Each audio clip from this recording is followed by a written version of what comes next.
Sama Putri di pagi hari ini. Dan kali ini Mega nggak sendirian aja nih lagi bertugas. Tentunya Mega lagi ditemenin sama Mas Franky dan juga teman-teman yang sudah hadir di studio. Dan untuk pagi hari ini Mega mau sapa terlebih dahulu untuk sahabat Suara Sidoarjo.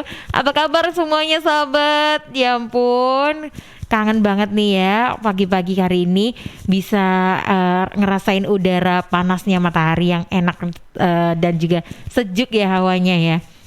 Dan tentunya di pagi hari ini ada program Business Talk yang nantinya akan membahas seputar bisnis gitu ya. Dan tentunya bersama coach andalan kita yakni ada Coach Hamri Rusli selaku Bara Coaching Indonesia. Suara Sidoarjo, lembaga penyiaran publik lokal pemerintah Kabupaten Sidoarjo.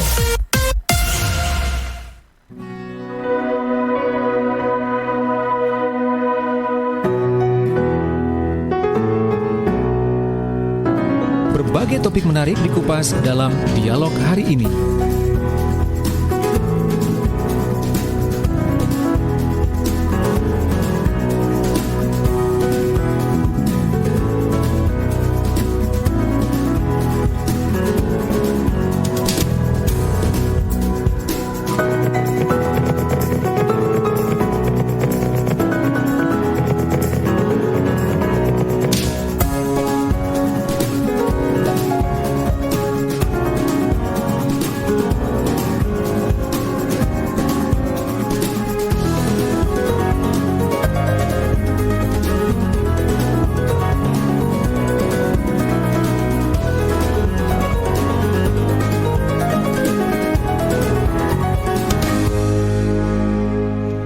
Selamat pagi sahabat, jumpa lagi dengan saya Mega Laksana dalam program Business Talk yang mana disiarkan langsung di YouTube Live LPPL Suara Sidoarjo dan juga disiarkan serentak di radio lokal yakni Jaringan Jawa Timur. Ada RGR Tulungagung, Praja Angkasa Terenggalek, RSL Nganjuk dan tentunya di program Business Talk kali ini edisi 16 September 2021 Mega nggak sendirian, nanti bakalan akan tentunya ditemanin oleh coach yakni Coach Hamri yang akan mendampingi kita untuk tentunya mendapatkan knowledge ya.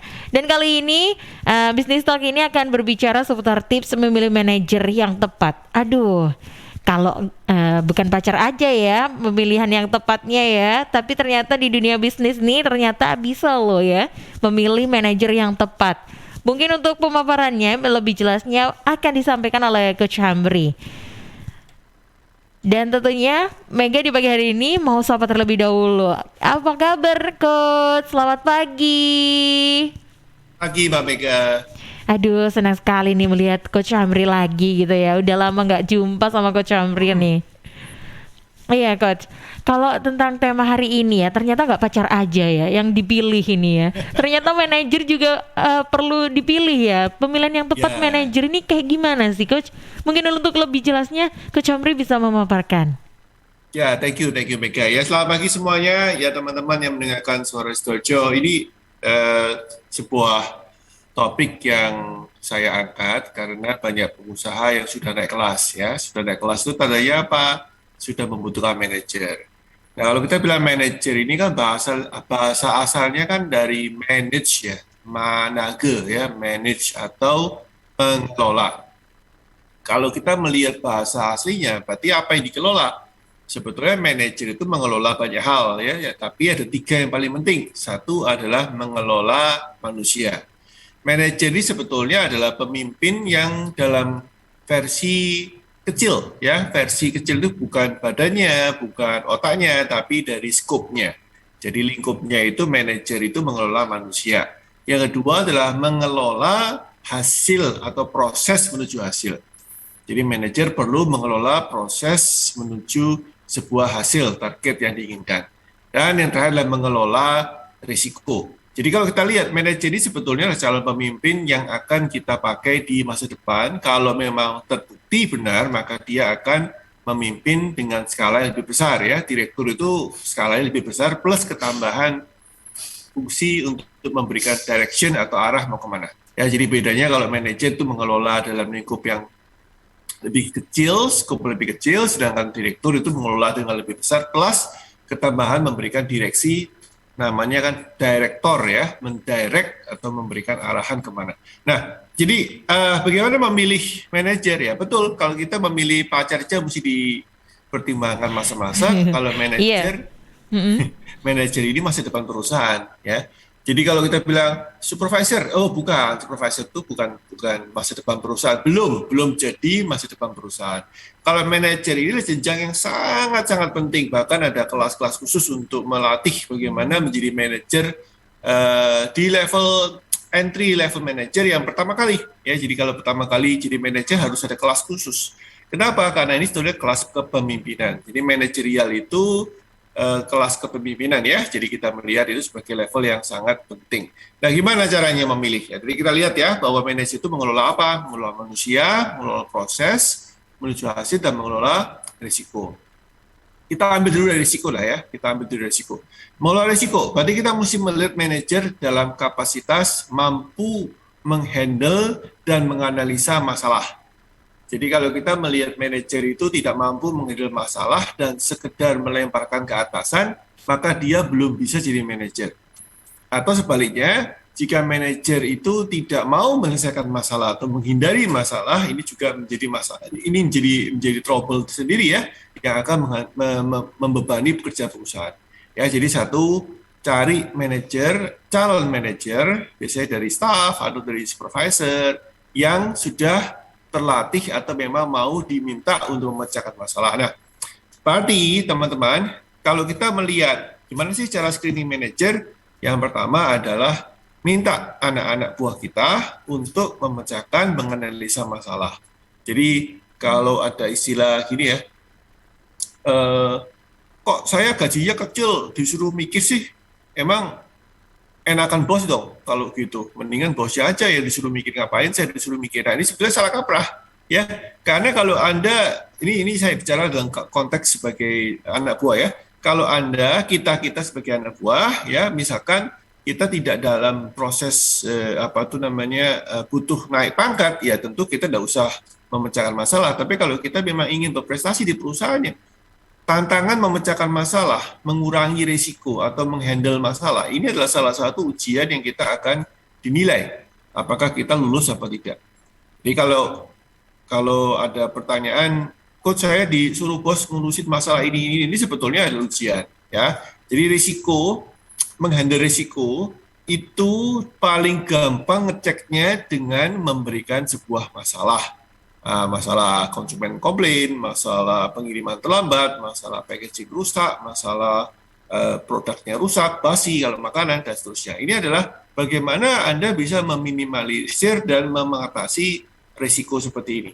Nah, tentu mengatasi saja nggak cukup ya, kita harus masuk ke dalam sebuah proses yang kedua, yaitu bagaimana mencegahnya, bagaimana mengoptimalkan hasil yang kita inginkan, mengurangi hasil yang kita tidak inginkan. Oke, jadi risiko. Cara ngecek pilih pertama, cari tim yang memang sudah dilatih, sudah sering memecahkan masalah atau menganalisa masalah. Ya, bersama-sama dengan Anda sebagai bosnya, bersama-sama dengan Anda sebagai atasannya, ownernya, misalkan CEO-nya, maka dia sudah menganalisa masalah. Nah, menganalisa ini berarti memformulasikan ya, berarti apa risiko yang kita hadapin, apa problem yang kita hadapin, apa masalah atau apa problem yang kita bisa pecahkan lebih kecil ya, karena problem itu begitu besar sampai kita nggak bisa makan satu problem itu, tapi kita breakdown. Ya, itu meminimalisir risiko atau mengurangi risiko. Yang kedua adalah cari anak buah yang juga sudah bisa memformulasikan jalan menuju ke yang kita inginkan. Ya, target kita di breakdown menjadi target-target lebih kecil.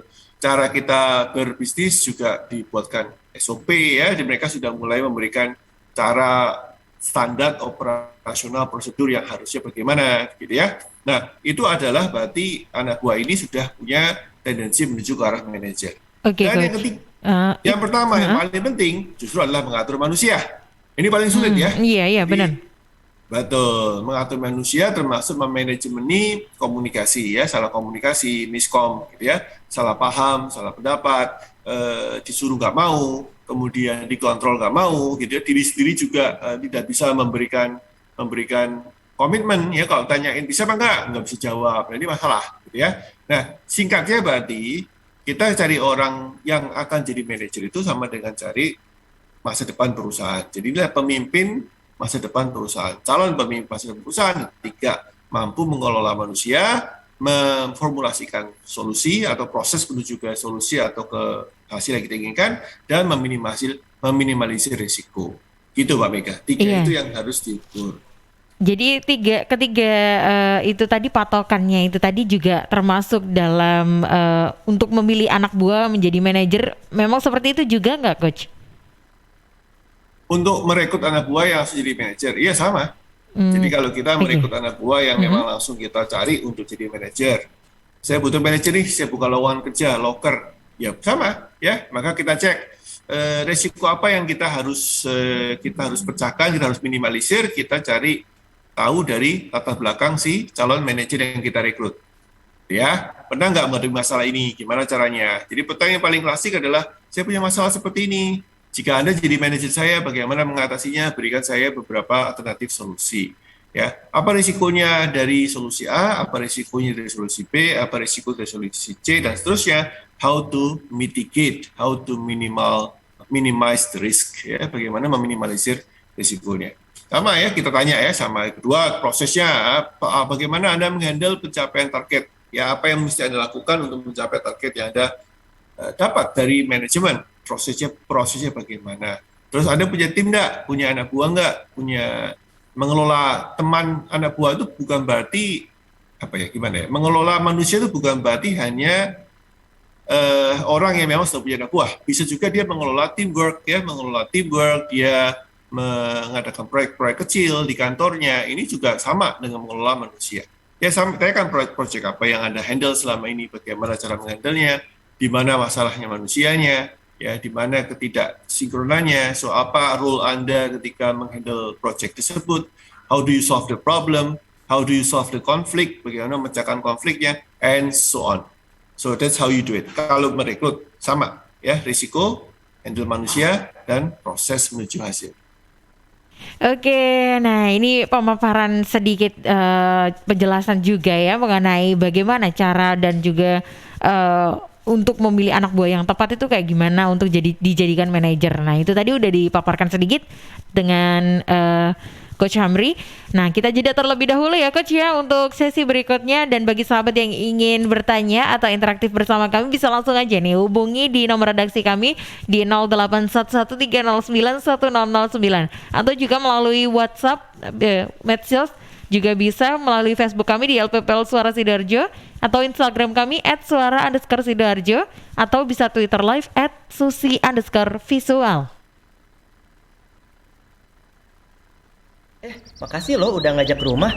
Tahu aja anak kos gak ada hiburan. Daripada di kos bengong aja, mending ngebuburit sambil nonton Indium TV. Tapi nonton apa ya? Ini UCTV kan? Kamu tuh nggak ada yang baru, namanya Gameku. Kok Gameku? Ini TV-ku.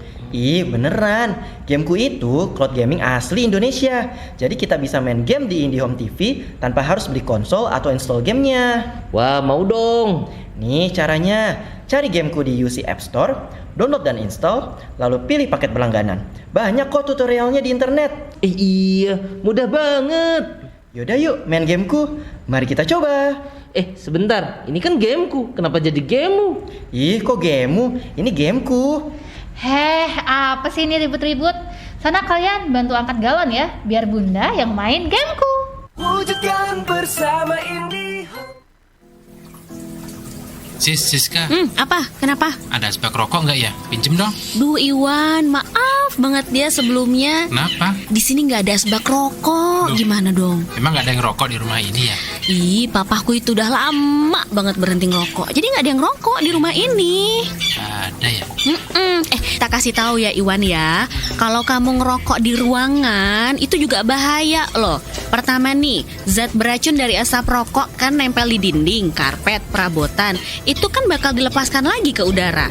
Nah, sistem ventilasi tetap nggak akan menghilangkan partikel dan gas beracun di udara walau di rumah pakai filtrasi udara atau exhaust fan. AC sentral dan buka tutup pintu juga tetap susah ngilangin kontaminasi dari asap rokok gitu. Masa sih? Iya, nggak percaya. Betul. Siska Kita aku tambah suka. sama Cici mulai lagi deh ngubalnya. Namanya juga usaha. Ingat, jangan merokok di tempat umum. Iklan layanan masyarakat ini dipersembahkan oleh Suara Sidoarjo. Your multi-platform radio. Sahabat, seiring bertambahnya usia, tubuh mulai bersifat asam atau asid sehingga mudah terserang penyakit. Segera perbaiki pola makan dan juga perbanyak asupan alkalin seperti sayur buah dan juga Cheers Alkaline Powerade. Cheers Alkaline air minum kesehatan dengan pH tinggi 8,5 yang setara dengan sayur dan buah. Punya 6 manfaat: meningkatkan metabolisme dan daya tahan tubuh terhadap virus, menjadi antioksidan alami pencegah kanker, menjaga kekuatan tulang dan gigi, membantu penyerapan mineral lebih efektif, membantu hati dan ginjal, membuang racun dari tubuh, serta mencegah sakit mah. Info lengkap Cheers hubungi di nomor Sutrisno di 0821 4225 6646 0821 4225 6646. Cheers, healthy drinking water.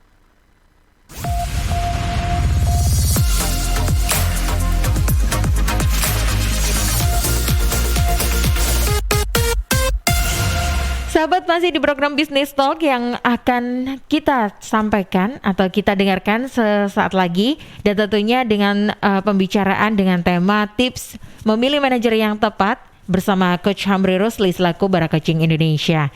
Dan tentunya bagi sahabat yang ingin bergabung bisa langsung aja saksikan di YouTube live kami di Suara Sidoarjo Live, atau juga bisa mampir di media sosial kami untuk mengajukan pertanyaan, bisa melalui Facebook di LPPL Suara Sidoarjo atau Instagram kami @suara_sidoarjo, atau juga bisa melalui Twitter Live @susi_visual, atau juga bisa melalui nomor WhatsApp di 0811 309 1009.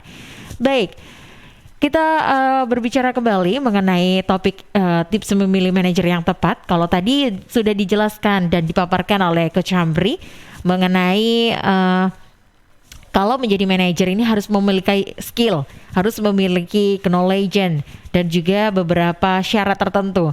Nah, kira-kira skill yang dibutuhkan untuk manajer lebih tepatnya ini bagaimana, Coach? Dan juga kapan anak buah ini bisa diangkat untuk menjadi seorang manajer? Boleh Coach dijelaskan? Oke, secara inti gini dulu ya, sebelum saya masuk ke skill yang dibutuhkan. Secara inti adalah karena masa depan perusahaan di tangan manajer, selain ownernya, ya, masa depan perusahaan di tangan manajer, karena ini adalah future leaders, maka kita harus punya manajer yang juga mau menambah isi otak. Satu ya, jadi kita ini manusia itu yang paling mahal itu adalah otaknya gitu ya. Ini karena kata para mentor dia gitu ya, investasi dari ke atas itu investasi yang paling mahal. Karena itu manajer itu harus punya cadangan waktu, ekstra waktu, tenaga, biaya untuk mereka sendiri mau investasi ke diri sendiri. Tapi kalau manajer itu tidak mau belajar, tidak pernah ikut seminar, bahkan gratis pun mereka nggak mau meluangkan waktu. Berarti ini bukan seorang manajer sebagai calon pemimpin masa depan. Mungkin sebagai manajer yang status saja manajer, tapi kenyataannya mereka nggak pernah mendevelop diri sendiri. Ya, gitu ya. Jadi Mbak Mega misalkan mau jadi calon manajer, ya pertanyaannya adalah pernah ikut tambah kursus apa nih? Apakah belajar bahasa Jepang, apakah belajar bahasa Cina, gitu ya, apakah belajar tentang accounting, apakah belajar apa? Mana ya tergantung bisnisnya ya, kalau kita di bisnis ekspor import, kita mesti punya beberapa keahlian lain. Tapi pertanyaannya berapa lama sekali atau terakhir kali baca buku kapan? Terakhir kali baca buku bisnis ya, buku bisnis kalau di dalam bisnis ya, buku tentang manajemen kalau di dalam manusia, buku tentang HRD kalau di HRD, kapan? Nah, misalkan Mbak Mega sebagai calon manajer akan tanyain seperti itu. Jika jawabannya tidak pernah atau sudah bertahun-tahun, maka ini pertanyaannya menjadi seru. Waduh, berarti nggak bisa dong dijadikan sebagai calon masa depan, pemimpin masa depan perusahaan. Ya, jadi penambahan skill ini tidak bisa pada saat ada masalah baru cari solusi, itu nggak bisa. Pada saat omset jatuh, kemudian baru tergesa-gesa mencari webinar how to increase your revenue, bagaimana mendapatkan omset, itu terlambat. Ya, jadi manajer ini memiliki sebuah konsep yang sangat penting. Dasarnya adalah tidak pernah berhenti belajar, menambah sesuatu. Nah, Mbak Mega, ini sulit karena kebanyakan pegawai tidak mau belajar lagi. Mereka fokusnya cari gaji. Sama dengan ownernya juga sama. Oh, cuma pegawai berarti ini kerja diskriminatif, mentang-mentang pegawai. Bukan, sama. Ownernya juga begitu, tidak mau belajar lagi, fokusnya cari omset. Bahkan saya masuk di konten saya kemarin di hari kemarin dulu kalau nggak salah, saya bilang apa? Sudah awal minggu ini lah, Senin atau hari Minggu ya, saya tulis di konten itu ada sebuah dikotomi yang berbahaya, bahwa seakan-akan kalau sudah berbisnis itu tidak perlu belajar. Kalau belajar, nggak usah bisnis. Jadi kalau bahasa zaman dulu gini ya, kalau kita dibesarkan di keluarga pedagang, ada sebuah kalimat-kalimat yang menarik ya, seperti ini. Ngapain sekolah-sekolah tinggi-tinggi? Udahlah ikut papa aja jadi pedagang, ya. Atau uang sekolahnya mahal, nggak usah dibuat sekolah lah, dibuat modal untuk dagang. Atau kalau sekolahnya males, urain tos kunulis dagang aja. Nah, ini sebuah problem bahwa kita, masyarakat kita ini, termasuk para tenaga kerja kita, itu seakan-akan berpikir, jika saya sudah sekolah sekian tahun, lulus dari sekolah, saya berhenti belajar, saya fokus untuk menikmati kerjaan saya, dan saya mau menikmati gaji saya. Pebisnis maupun anak buah, itu mikirnya sama. Padahal kenyataannya, bisnis saja bisa berkembang kalau intelektualitas daripada stakeholders di dalamnya, owner dan termasuk manajer, itu meningkat. Ya, jadi kalau kita ini mungkin mendengarkan owner ya, atau mendengarkan dalam misalkan pegawai, sama untuk teman-teman yang mendengarkan pagi ini sebuah harapan saya, ini bukan kritik, tapi harapan saya ini sebagai masukan. Kalau kita punya prinsip, sudah sekolah sekian tahun, maleslah belajar lagi. Ngapain saya baca buku lagi? Sudah berapa belas tahun baca buku, males. Ini salah kaprah, guys. Salah kaprah sesalah-salahnya. Karena kalau itu diperlakukan, berarti Anda memikirkan bahwa sekolah itu berhenti setelah lulus. Belajar itu berhenti setelah lulus. Padahal kalau kita lihat, orang-orang sukses, yang membuat sukses itu bukan karena sekolahnya, tapi karena kemampuan belajarnya setelah sekolah itu dipertahankan. Ulangi lagi ya, yang membuat orang sukses itu adalah bukan karena sekolahnya, tapi karena kemampuan dan hasrat belajar itu dipertahankan walaupun setelah selesai masa sekolah. Nah, ini pasti banyak orang mikir, waduh, coach, enak iki rek, males aku, ya. Saya udah males kok, sibuk saya, apalagi serumah tangga, urusi anak, waduh, sibuk. Nah, ini problem pertama, kita memiliki budaya dikotomi, setelah sekolah berhenti belajar. Ya, saya tanya kepada teman-teman pengusaha, baca buku apa? Nggak sempat kok, saya cari omset. Bagus. Baca artikel apa di Google? Oh, kalau artikel ada, tapi mungkin video kali ya. Oke, lumayan, video apa? Ya, video tentang motivasi segala macam. Baik nggak? Bagus. Tapi kita tidak bisa mengandalkan motivasi yang diberikan dari eksternal. Kita harus mencari motivasi internal. Dari mana sumber motivasi internal itu? Dari membaca dan melihat dan merenungkan, mengkontemplasi, membuat rumus sendiri. Kalau saya sih begini, karena berdasarkan yang saya baca seperti ini, berdasarkan pengetahuan saya seperti ini, itu baru motivasi yang jos, karena itu tidak akan pernah berakhir.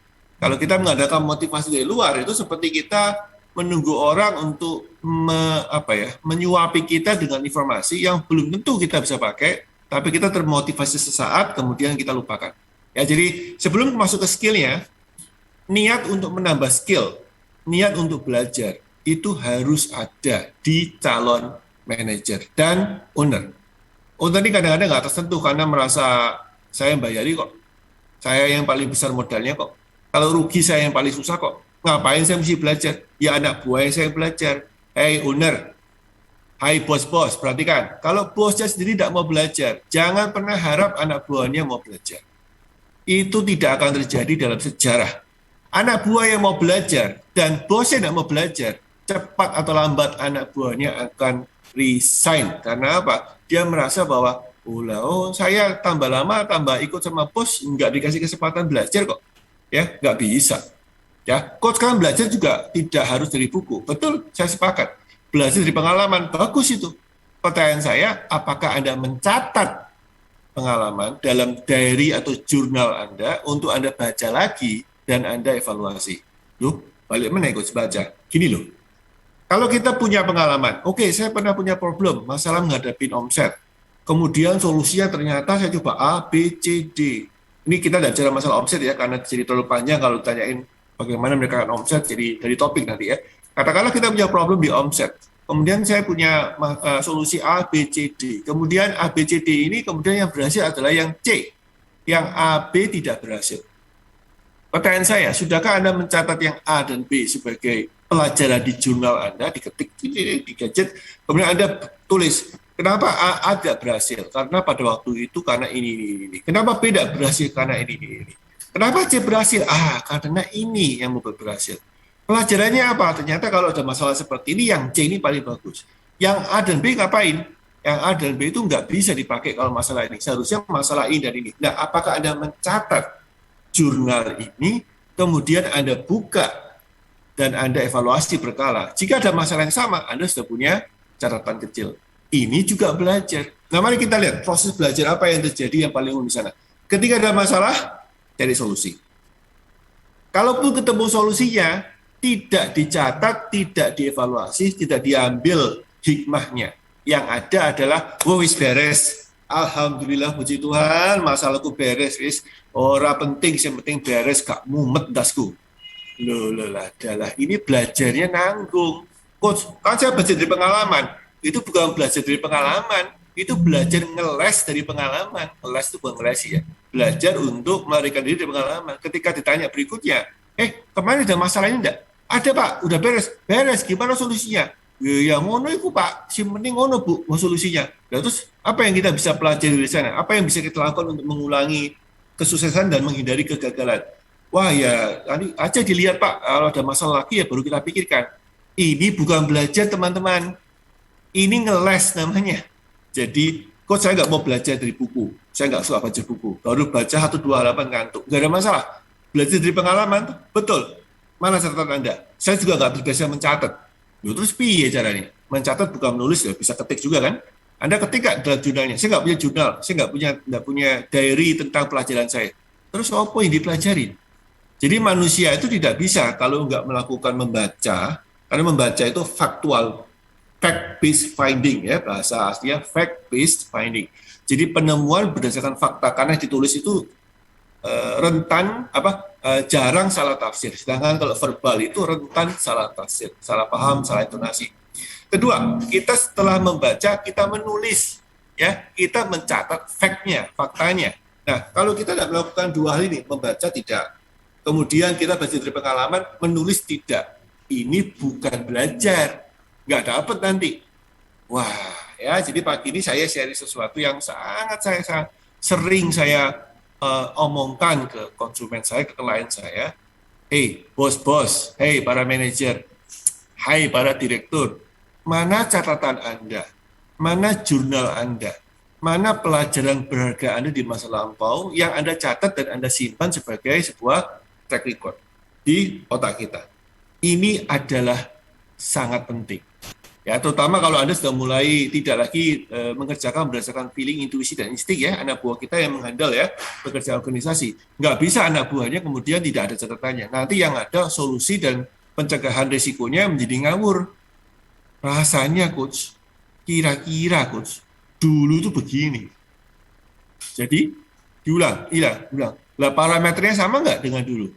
Ya wis lali coach, yang penting disik berhasil ya tanggap ini sekarang berhasil. Dulu omset jatuh saya pakai strategi ini ya sekarang mestinya dicoba aja. Boleh nggak coach? Coba aja, enggak apa-apa. Pertanyaan saya, pelajarannya apa dari mencoba itu? Ya kalau nggak berhasil ya coba cara yang lain. Dulu. Ini yang kita bilang namanya tidak melakukan pembelajaran dengan baik. Kita tidak bisa jalan karena kita tidak mendapatkan kita bisa jalan, tapi kita nggak mendapatkan insight-nya, kita nggak dapatkan wisdom-nya dari apa yang kita lakukan. So, sebelum kita ke skill, 1, apakah Anda membaca? 2, apakah Anda menuliskan dan menganalisa? 3, apakah Anda membaca apa yang Anda tuliskan? Ya, jadi ini adalah sesuatu yang sangat penting di dalam mencetak seorang future leader atau masa depan di perusahaan. Susah nggak Mbak ya? Mbak Mega? Atau gampang kayak gini? Yang saya omongkan ini sulit? Itu balik lagi ya, tergantung pribadi masing-masing sih Coach. Tapi bagi saya sih nggak susah ya. Very good ya. Berarti membaca dan menulis. Ya, kalau Anda lakukan itu dengan rutin, maka kita akan mendapatkan calon manajer yang sempurna. Nah, oke, sekarang skillnya. Apa skillnya? Yang pertama adalah analisa skill. Ya, jadi kan sudah bilang 3 ya. Satu adalah tentang mengatur manusia, yang kedua adalah mengatur tentang proses, yang ketiga adalah risiko. Ya, yang pertama adalah analisa skill. Apa kita mampu menganalisa sebuah kejadian dengan data dan fakta? Kembali lagi ya, kalau kita nggak terbiasa untuk mencari data kita nggak terbiasa untuk menuliskan fakta, analisa kita pasti berbasis feeling. Maka skill pertama adalah analisa. Yang kedua adalah skill namanya reporting. Reporting ini adalah memberikan laporan dan menuangkan hasil pemikiran kita dalam bentuk tertulis dan ataupun verbal dengan runtut. Alasannya apa, kenapa asal muasalnya, bagaimana kejadiannya, secara objektif tanpa diembel-embeli emosional. Gitu ya. Ini akan membuat kita menjadi sangat-sangat konsentrasi ke objektif dan menjadi netral. Ya. Kemudian ada analisa yang pertama, kemudian ada reporting yang kedua, dan yang ketiga adalah namanya monitoring. Ya, skill monitoring adalah kemampuan untuk memonitor dan mendapatkan titik-titik keanehan anomali di dalam proses bisnis kita. Ini penting banget. Ya, oh ini nggak benar ini ada yang salah ini. Nah, ini yang kita bilang, Coach, saya pakai intuitif. Boleh, Anda bisa intuisi pakai di monitoringnya. Anda bisa lihat sesuatu, something is wrong, something is not right, itu melalui monitoring Anda.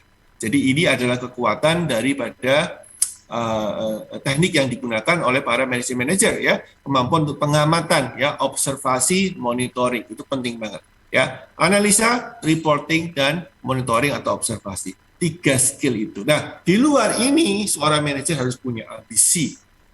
Ambisinya harus benar, termasuk ambisi untuk memperkaya diri sendiri. Duh, nggak salah, Coach. Enggak, saya ulangi lagi. Terutama ambisi untuk memperkaya diri sendiri. Bukan dengan cara yang salah, tapi dengan belajar untuk melakukan investasi pribadi.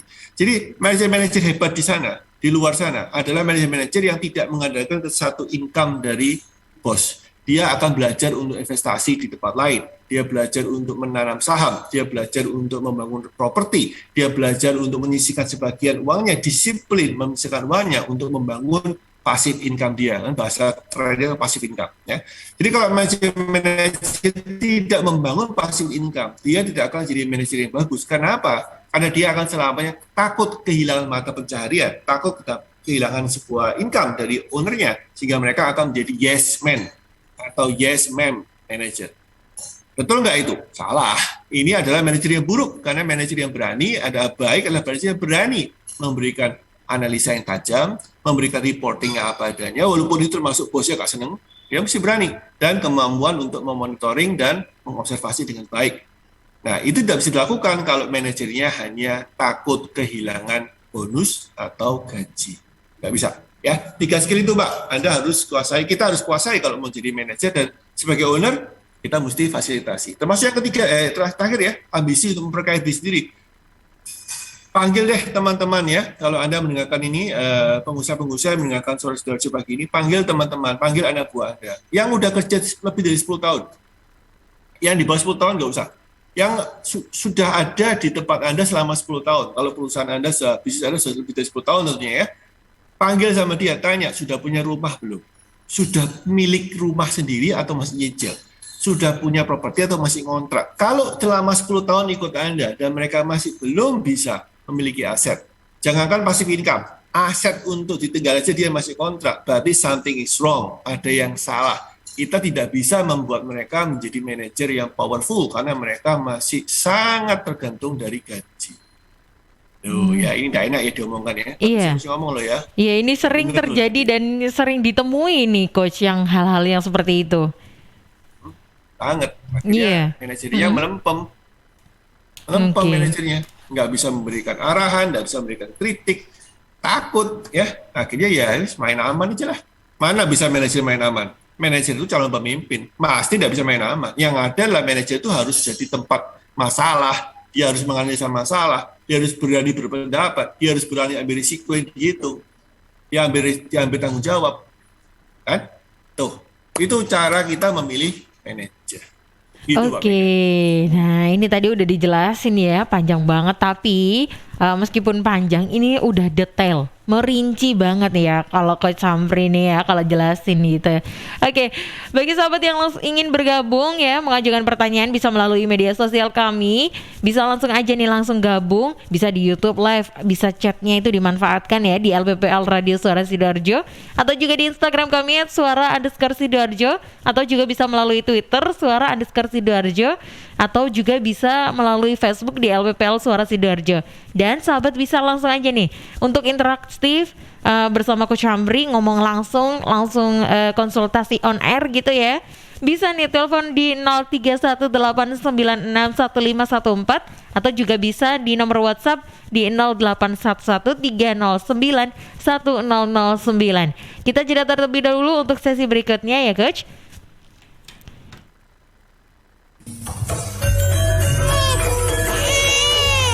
Arek-arek iku rame lapo sih? Mulakno, nek dikandani wong tuwek dirungokno, nek durung siap duwe anak, gak usah rabi. Anake loro, pilek, watuk, ono seseke. Loh, bahaya iku. Ngomong dorong, budal nang bidan. Hati-hati dan waspada ya. Demam, batuk, dan susah nafas bisa jadi itu tanda-tanda pneumonia atau infeksi paru-paru. Penyebabnya bisa virus, bakteri, atau jamur. Mudah menular lewat droplet saat batuk atau bersin. Tapi ini bisa dicegah dengan pemberian imunisasi PCV pada bayi dan anak. Imunisasi PCV selain mencegah pneumonia juga bisa mencegah radang selaput otak atau meningitis dan radang telinga tengah atau otitis media. Imunisasi PCV diberikan pertama pada bayi usia 2 bulan, dilanjutkan pada usia 3 bulan, dan dosis ketiga saat anak usia 12 bulan. Imunisasi PCV bisa didapat di posyandu, bidan, puskesmas, rumah sakit, klinik kesehatan, praktek dokter mandiri, dan layanan kesehatan lain yang menyediakan imunisasi.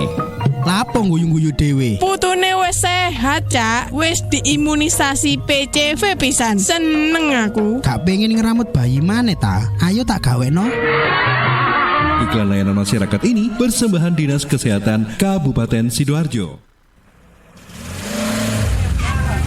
Ambo dapat kabar keceknya dana desa di kampung Ambo tidak sampai 1 miliar do. Loh. Kok iso? Di kampungku sampai 1 miliar loh. Dah, tak percayanya aku. Di kampungku setengahnya pun tak sampai. Macam mana itu? Apa nih? Kenapa bisa beda-beda macam itu? Sudah, tidak usah ribut. Saya teh yang belum dapat malah biasa aja. Ibu-ibu jangan ribut. Dengar dulu nih karena radio. Pak desa nggak bisa tiba-tiba mau bikin SMA gitu ya. Gitu. Jadi memang harus ada pemahaman atau kompetensi yang baik dari aparat desa itu untuk merencanakan pembangunan. Belum lagi pertanggungjawabannya. Setiap uang yang dikeluarkan tentu harus dipertanggungjawabkan ya. Dapat dana desa itu penting. Lebih penting lagi, penyaluran dana yang tepat sasaran dan transparan.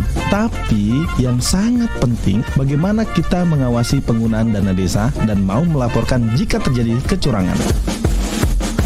Ayo, kawal dana desa untuk kesejahteraan rakyat.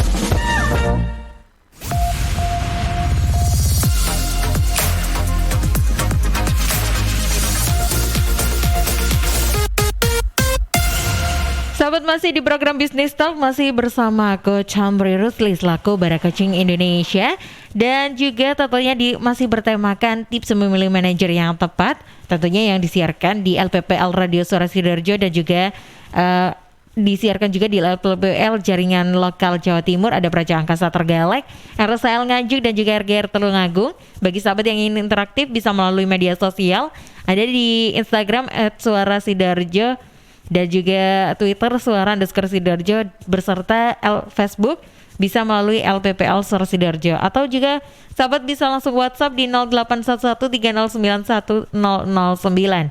Dan iya, kalau tadi ngomongin itu tadi seputar skill dan juga ada beberapa tadi yang sudah dijelaskan dan juga dipaparkan oleh Coach Syamfri. Nah ini Coach, kita masuk ke pertanyaan nih. Kalau gimana caranya kalau sumpahnya terjadi keirian antara junior dan juga senior, bahwasanya untuk dalam hal jabatan dari segi manajer gitu, Nah ini gimana cara mengatasinya, Coach? Ya, budaya kita masih menggunakan sistem bahwa manajer atau pengangkatan jabatan itu hadiah dari atasan. Inilah yang menjadi sumber keirian dan problem di dunia korporat. Ya, jadi kalau jangankan anak buah kita lah, anak kandung, teman-teman yang sudah punya anak, sudah keluarga, masih kecil aja lah, anak-anak umur 2 tahun sama umur 4 tahun ini sudah ngerti kok. Yang satu dikasih makanan, permen, yang satu nggak dikasih. Iri nggak? Ya iri toh. Ya, apalagi sudah besar. Sampai kemudian yang satu dikasih warisan banyak, yang satu dikasih warisan sedikit. Malah berkelahi geger sampai pengadilan untuk menuntut. So, problemnya adalah bahwa peningkatan jabatan atau promosi itu bukanlah hadiah. Itu adalah sebuah efek dari harga yang dibayar sebelumnya. Jadi, yang membuat perusahaan itu kacau karena konsepnya nggak transparan. Proses promosi ini nggak transparan. Jadi jika si A ini bisa menguasai kualifikasi A, B, C, D, E, sehingga dia sudah menguasai ini dan dites lulus dengan angka minimal sekian, jika dia sudah memecahkan masalah sekian banyak, jika dia sudah mengambil risiko dan melakukan sesuatu yang nggak ada orang yang mau, dia mau, dan itu dicatat dan ditunjukkan, susah untuk iri. Yang ada adalah merasa, wow, hebat orang itu, atau merasa, waduh kalau gitu saya juga harus mau nih berkorban untuk perusahaan, saya juga harus mau nih belajar sesuatu, saya juga harus mau diuji, saya juga harus mau di scoring oleh perusahaan, sehingga saya juga layak menjadi calon manajer berikutnya. Nah, coba perhatikan ya, proses promosi ini bukan hadiah, bukan bonus atas kebaikan owner, kemudian karena owner yang nganggur, karena kebaikan hati, terus kamu aja saya jadi manajer. Waduh, ini ngawur ya, ngawur pol. Jadi nggak bisa begitu caranya, harus ada serangkaian proses. Coach, berarti ruwet, Coach? Enggak juga. Yang penting gini loh, oke, kalau mau dibuat detail ada, kalau kompor itu ada levelnya, ada performance appraisalnya, ada scoringnya, ada performance reviewnya. Oke, kalau belum korporat bagaimana? Kalau belum perusahaan besar, nggak apa-apa, sama ya. Kita beritahu kepada yang lain, misalkan kita ada namanya si Wati sama si Joni. Ya, si Wati diangkat, si Joni nggak diangkat. Si Wati ini diberitahu performance-nya Wati diberitahu ke umum. Berdasarkan tanggal sekian, si Wati memecahkan masalah ini. Berdasarkan tanggal sekian, si Wati belajar dan mau mengikuti ujian atau mendapatkan ujian dari atasan. Berdasarkan kemampuan dan prestasi si Wati, maka skor tertinggi dimiliki oleh Wati dibandingkan skor yang lain, dan Wati berhak untuk menjadi posisi manajer. Itu pun belum tentu lolos jadi manajer, dia akan diuji dan dilatih dulu menjadi manajer, tapi calon manajer. Ya, nah teman-teman yang saya hormati dan pengusaha yang mendengarkan Suara Sidoarjo pagi ini, saya tidak bisa berhenti ini ngomong. Kalau kita masih menggunakan promosi sebagai hadiah, maka kita menghancurkan bisnis kita sendiri. Promosi, peningkatan jabatan itu bukan hadiah, itu adalah efek dari proses di masa lampau yang kita lihat sesuai dengan arahan perusahaan. Sekali lagi, itulah efek atau result atau sebuah konsekuensi dari hasil proses kerja di masa lampau anak yang bersangkutan yang memang sesuai dengan arah perusahaan kita. Itu kenapa kok tidak bisa dijadikan bahan iri-irian, yang malah ada bahan yang dikagumi atau jadi inspirasi. Oh iya ya, berarti misalkan gini lah, kalau ngomong bisnis ini kadang-kadang tidak bisa terlalu ngomong saklek ya. Saya akan keluar dari bisnis, sedikit dari bisnis saya akan bicarakan. Si A, namakan si A dan si B. Si A berhasil kurus, ini sama-sama perempuan ya, A dan B. Siska dan Wati lagi gitu ya. Siska ini berhasil kurus, tapi dia tidak melakukan dengan cara bypass. Dia tidak melakukan dengan cara sedot lemak ke dokter, bayar ratusan juta untuk kurus, tidak. Tapi si Siska ini melakukan diet ketat, olahraga, kemudian jogging setiap hari, kemudian dia tidak makan junk food, ya tidurnya cukup, minum airnya benar, dan dia posting itu secara berkala di media sosial dia. Si Wati tidur kemalaman, bangun kesiangan, nggak pernah lari, nggak pernah kardio, makan sembarangan. Akhirnya si Wati bilang, wah enak kamu ya, aku iri sama kamu, kok bisa kurus sih, kurang ajar, dunia ini nggak adil. Loh yang nggak adil ya otaknya si Wati loh, kan aneh toh, lewong sana kerja keras kok. Nah jadi kalau kita mau melihat ini sebagai sebuah pembanding, kita mesti melihat ini sebagai proses. Proses dibandingkan proses. prosesnya ini dibandingkan prosesnya itu. Oh ya pasti, yang ini pasti bisa diangkat.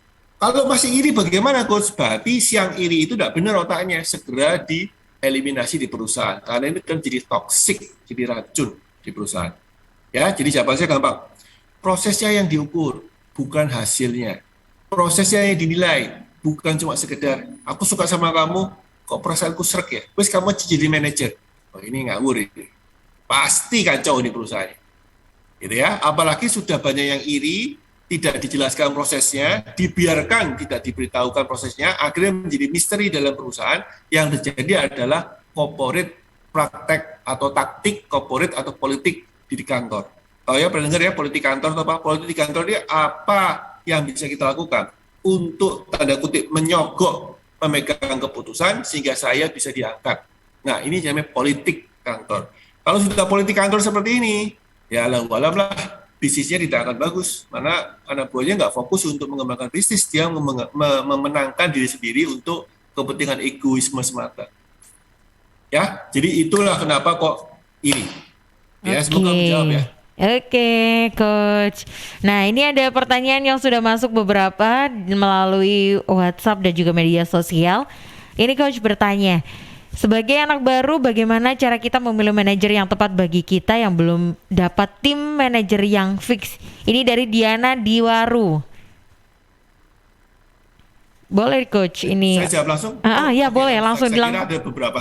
Iya, nanti satu persatu aja ya Coach ya untuk ini langsung gini, jawab. Diana. Kak Diana, terima kasih pertanyaannya dari baru. Jadi jawabannya begini ya, sebelum Anda memilih manajer, Anda harus jadi manajer. Jadi tunjukkan dulu proses kerjanya seperti apa manajer itu, kemudian beritahu, ini yang saya lakukan kerjaannya manajer ya. Jadi suatu saat siapa yang mampu ambil alih posisi saya tak ngurusi yang lain.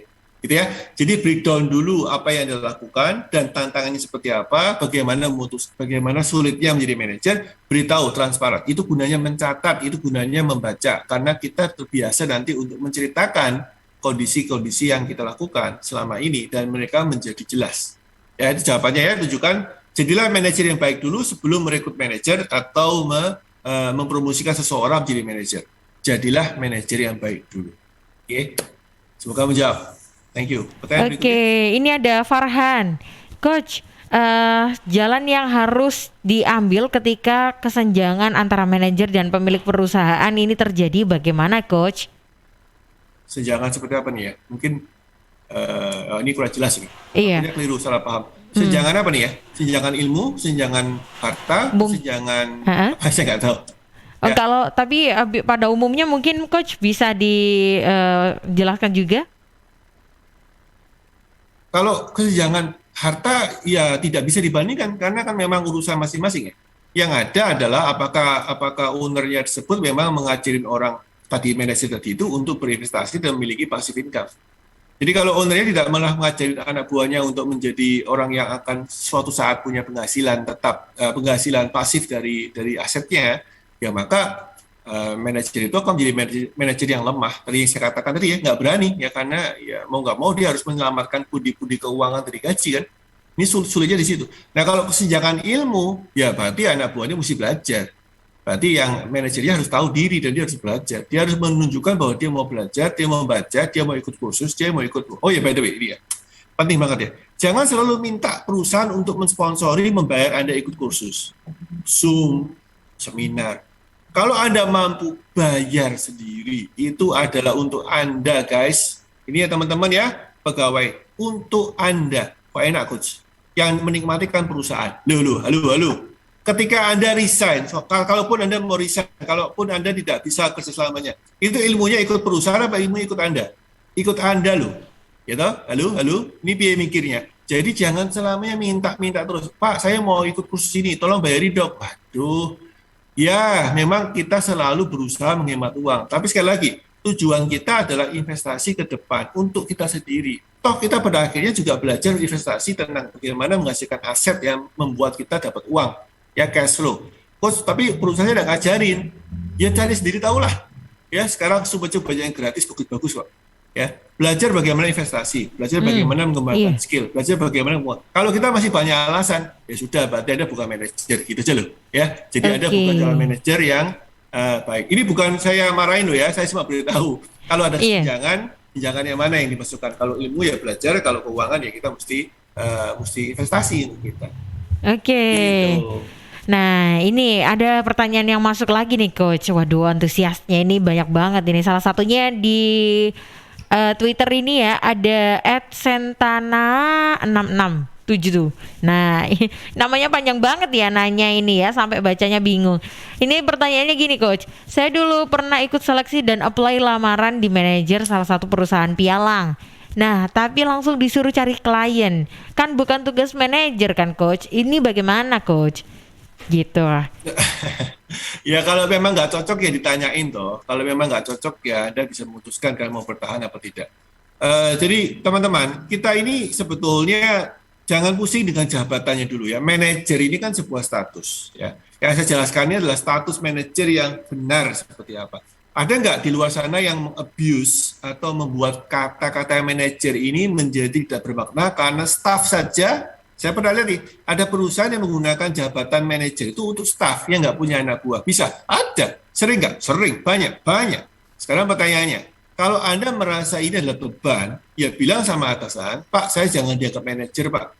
Saya bukan di posisi manajer. Terutama kalau Anda mendengarkan suara Sidoarjo seperti itu dan paham ilmunya. Nggak apa-apa. Tapi kalau Anda merasa, biarin toh, itu cuma nama aja, yang penting saya masih staff kok. Ya udah. Maka tidak masalah Anda jadi manajer, yang penting atau jabatan, yang penting Anda memperlakukan diri Anda sebagai staff. Boleh nggak seperti itu? Boleh. Tapi bahwa Anda tetap punya impian menjadi manajer suatu saat yang baik dan benar, itu wajib untuk kita mendevelop, mengembangkan diri sendiri.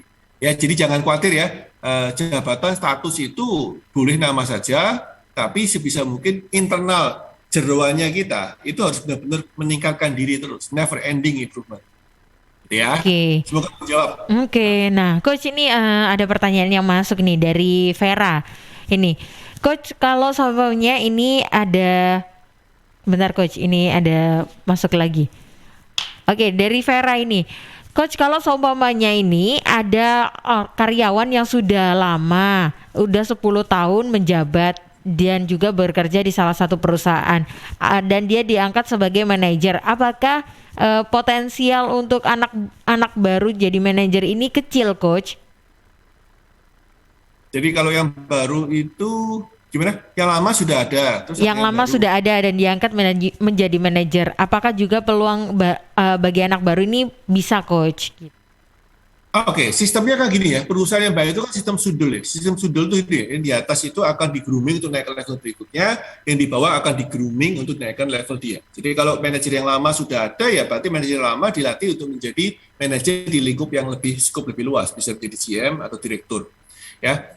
Kemudian yang manajer yang masih junior atau calon manajer junior bisa dilatih untuk menjadi manajer pengganti. Nah, kalau sistem sudul ini nggak ada, sistem sudul itu dorong dari bawah ke atas gitu ya, maka perusahaannya akan susah untuk berkembang ya, yang ada adalah saling menjegal. Jadi pertanyaannya, jawaban saya adalah sangat mungkin justru manajer yang lama itu harus menyediakan tempat untuk dirinya diganti oleh anak buah yang baru, sedangkan dirinya harus punya ambisi untuk naik ke level berikutnya. Itu jawaban saya, semoga menjawab ya, karena memang waktunya mepet nih, tapi iya. I hope you get the point. Iya benar. Baik Coach, waduh waktunya udah gak kerasa ya, udah di penghujung acara aja. Mungkin ada closing statement yang bisa disampaikan untuk sahabat Jawa Timur tentunya yang lagi mendengarkan program Business Talk kali ini. Ya, jadi ada satu nih saya dititipin, ada event yang kita akan soundingkan, Anda bisa cek. Jadi selalu ada apa itu Coach? Boleh disampaikan Coach eventnya? Ya, jadi topiknya adalah advertising, iklan yang berhasil menjual, karena banyak iklan yang tidak berhasil menjual, ads that convert, ya, iklan-iklan advertising yang berhasil menjual. Gimana caranya kita membuat iklan? Perusahaan-perusahaan besar itu kan punya budget, kalau kita kan belum punya budget, Coach. Gimana caranya bikin iklan yang murah tapi meriah, tapi menjual, ya, berhasil menjual ya. Kalau ini teman-teman mau tahu, Anda bisa kontak ke 031 739 0666, kelas kita terbatas. Anda bisa belajar tekniknya bagaimana cara menjual melalui iklan yang efektif ya. 031 739 0666. Nanti teman saya Coach Patrick, Pak Patrick yang spesialis di media sosial expert akan menjawab dan melatih Anda sehingga Anda bisa menjual dengan budget yang sangat minim tapi efektif. Ya kan, asik ya. Oke, terima kasih untuk waktunya teman-teman, para pendengar Sidoarjo. Semoga 1 jam ini bermanfaat dan Anda bisa jadi lebih baik sebagai pemimpin atau sebagai calon manajer. Saya mohon pamit, salam next level, bye-bye. Oke Coach, terima kasih sudah menyempatkan waktunya untuk mengobrol dan berbicara dan juga membahas ya tentang tips memilih manajer yang tepat dan juga akurat ya, serta untuk menunjang bagaimana mensukseskan sebuah perusahaan. Baik, saya Mega Laksana dan Coach Hamri pamit undur diri di program Business Talk kali ini. Saksikan program Business Talk bisa di hari Kamis, tentunya di jam 7 hingga 8, tentunya di LPPL Radio Suara Sidoarjo. Saya Mega Laksana dan sampai jumpa.